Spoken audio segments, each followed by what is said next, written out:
Le Petit Prince, tout le monde trouve ça trop mignon. Moi, au bout de 5 minutes de lecture, j'avais juste envie de me barrer. Et puis j'ai compris que derrière cette tête à claque, il y avait une espèce de mélancolie glaçante et que ce livre ne parlait pas d'enfance, mais de la mort de l'enfance. Ça commence dans le désert. Un aviateur est perdu, son avion est en panne, il va probablement mourir. Et là, un enfant débarque de nulle part, comme une hallucination. C'est le Petit Prince. Il se met à dire à l'aviateur que les adultes ont perdu leur enchantement, qu'ils ne voient plus rien, qu'ils ne rêvent plus, qu'ils vivent dans un monde mécanique, comptable. Le Petit Prince, lui, vient d'un système solaire minuscule. Il a voyagé d'astéroïde en astéroïde, croisé un roi sans sujet, un vaniteux ridicule, un allumeur de réverbères. Mais la fin est triste.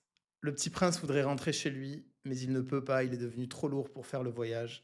Alors, il demande à un serpent de le mordre, et le Petit Prince meurt lentement sous les yeux de l'aviateur. À ce même moment, le pilote répare son avion et retourne vers la société. Le Petit Prince, c'est l'enfance de l'aviateur. Il apparaît quand le pilote frôle la mort et il disparaît quand il retourne à la société humaine. L'enfance ne survit que dans les marges, au fond des déserts, loin des autres, près de la mort. Notre monde tue l'innocence, le rêve et l'enfance. Ça m'a rappelé l'épître de Paul aux Corinthiens. Quand j'étais un enfant, je parlais comme un enfant, je pensais comme un enfant, j'agissais comme un enfant. Lorsque je suis devenu un homme, j'ai éloigné l'enfance de moi.